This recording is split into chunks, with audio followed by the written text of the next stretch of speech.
Battle plan.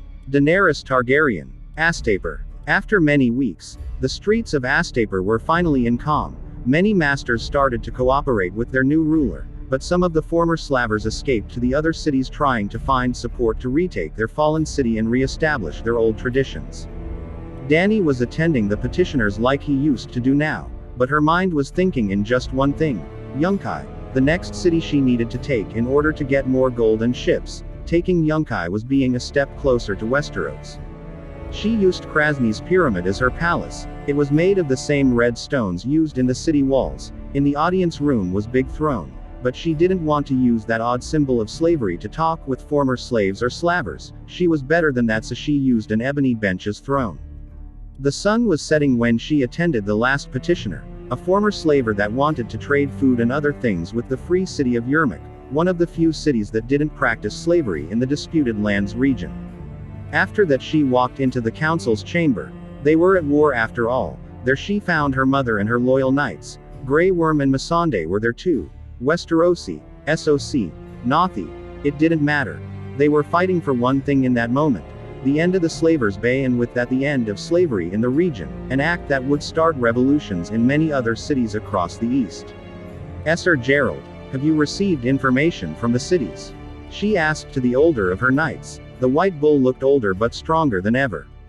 He leaned into the map on the table and pointed to Yunkai with his gloved hand. Yunkai has been fortifying their walls. They hired 3 companies if sell swords, and if Ricaro is right, they have at least 100 scorpions around the city. We need to be smart, Your Grace, or they will easily repel us. The old knight said. We will need more units if we want to give them a real fight. That's right, Khaleesi.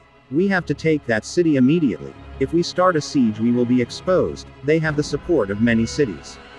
Ser Jorah added with a concerned tone. Maybe we can get what we need from Yermak. They have a fleet that we can use to take Westeros. You don't need to fight against the masters. How many slaves live in Yunkai, Ser Jorah? Dany asked, annoyed with the old bear. At least 200,000 slaves, Khaleesi, but what if loose? What are our chances? You can't expose your dragons. There's no reason to, he replied, but Dany cut him off immediately. I have 200,000 reasons to take that city, and we will do anything to free those slaves. We freed Astaper. I can't be an hypocrite and ignore other cities with the same problems. She said. Her blood was boiling with Ser Jorah's words. Then Ser Barristan walked forward to speak. He cut his hair but kept his white beard. His blue eyes shone like the sea with the torch's light.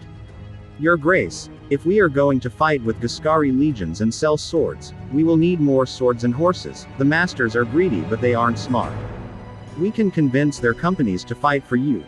They sell swords. They don't know what honor is, they only follow the gold. He said, proud of his idea, as always. Maybe you're right, Ser Barristan. But first we need to prepare our siege weapons and our men. Our economy isn't in the best state. We need to gather food and supplies for this campaign.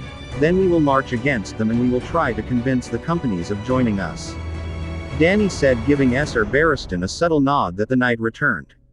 When the council was finally over, she walked to her solar. She only wanted to sleep, but she wanted to talk with her Lady Mother and Lady Sansa. Her new guest turned to be a great companion, just like Irri or Missandei. Sansa was a few years younger than her, but all the things she suffered made her look older. The picture of a traumatized girl made Dany remember herself the day when Viserys tried to sell her to the Golden Company.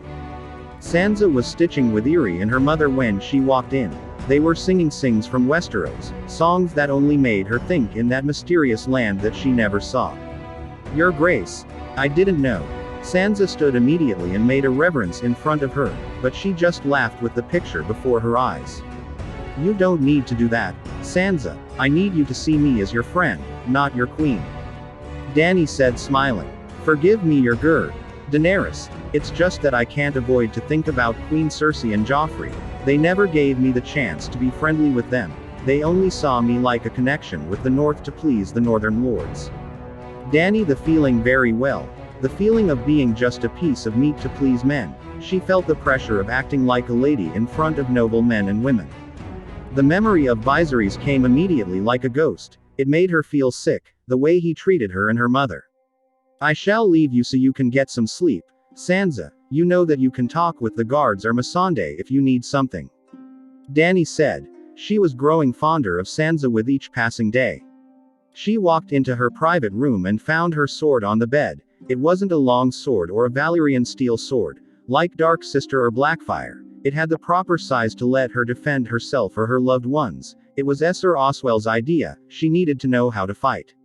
Every night she dreamed that she was like Visenya Targaryen riding Vhagar into the battle. That night she didn't dream about Visenya and Vhagar. She felt anxious. She was looking at the moon from her bed when she heard it, a wolf's howl. It made her shiver and feel more anxious, but she couldn't understand why. When she finally managed to fall asleep, she dreamed about a dark room with a torch. She saw a young man with gray eyes. She couldn't see his face clearly, but his eyes made her feel sad. They transmitted pure melancholy, but they were beautiful. She heard the wolf's howl again, but the man was gone.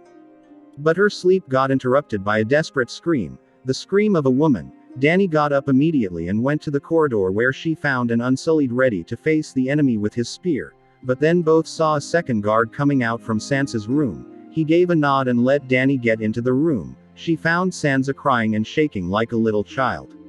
Sansa, what happened? Dany asked, worried. She turned her head to see that Missandei and Rhaella came too. I had a dream. Men were dying. She was crying desperately. I was killing them. They said that my family was dead, that they killed them. And the taste of blood. She cried. Rhaella walked closer, sat on the bed and wrapped her arms around Sansa, trying to make her feel better, trying to make her find peace again. She sang Dany's favorite song. High in the halls of the kings who are gone, Jenny would dance with their ghosts. The ones she had lost and the ones she had found. And the ones who had loved her the most. Sansa started to calm then, and Dany tried to help too. You must be calm, Sansa. Nobody can touch your brother or your family if they are half as intelligent as you. Esser Barristan told us about your brother and cousin, that they had never lost a fight. They cannot be killed easily if what he says is true. Missandei added, trying to help her. That night they slept in the same room in order to make Sansa feel better. But her description kept ringing in Dany's head, the taste of blood, she thought before falling asleep again. The next day they woke up early. Her Queensguard had a surprise for her, so after taking breakfast they escorted her to the market. There they entered into an armory. The first thing she thought about was a new sword, but Esser Barristan surprised her. I fought with your brother in many battles, Your Grace, and I plan to fight many more with you. But as members of your Queensguard we can't accept that you walk unarmed through the streets or the battlefield. The old knight said. He was talking in the name of the Queensguard. That's why Lord Commander Hightower sent me to find you a proper armor. Esser Barristan, I must thank you for this honorable jest, but I can't fight like you or an Unsullied, she naively replied. And that's why you are training with a sword, Your Grace, the old man said. Maybe she couldn't be as good as any of them, but she could be able to defend herself. The smith walked in and showed them many different armors, each one of them related to dragons, her house sigil, her sons. Dany had to choose one, but each one of them was unique and special. Finally she decided. She never wore plate armor before, so she discarded immediately the full plate armor. Instead she chose a scaled armor with a few plates. The shoulder pads had the form of a dragon's head. She needed to use chainmail under the pads, plates and scales. Soon they settled the breastplate in her chest. It was covered with leather scales of black and red in order to represent a red dragon on a black field. It had 2 rubies in its eyes, just like Rhaegar's armor.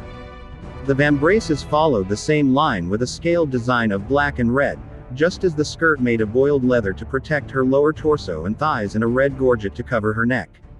The armor combined the strength and the mobility necessary to fight. Finally she needed to find a helm. She knew clearly what she wanted, a dragon helm. Just like Rhaegar. She grabbed the one she chose with her gloved hands. It reminded her of Balerian's head. It was pointy with a narrow visor, big enough to see without exposing her completely. When she took off her helm she noticed that Esser Barristan and Esser Jorah were astonished, and when both men kneeled in front of her she just burst into laughter.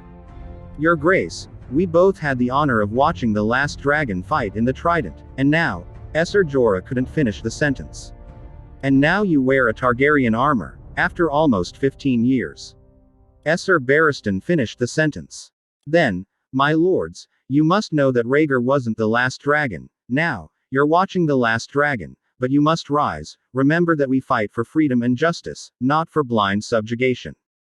Dany said more queenly than ever, and both knights rose ashamed.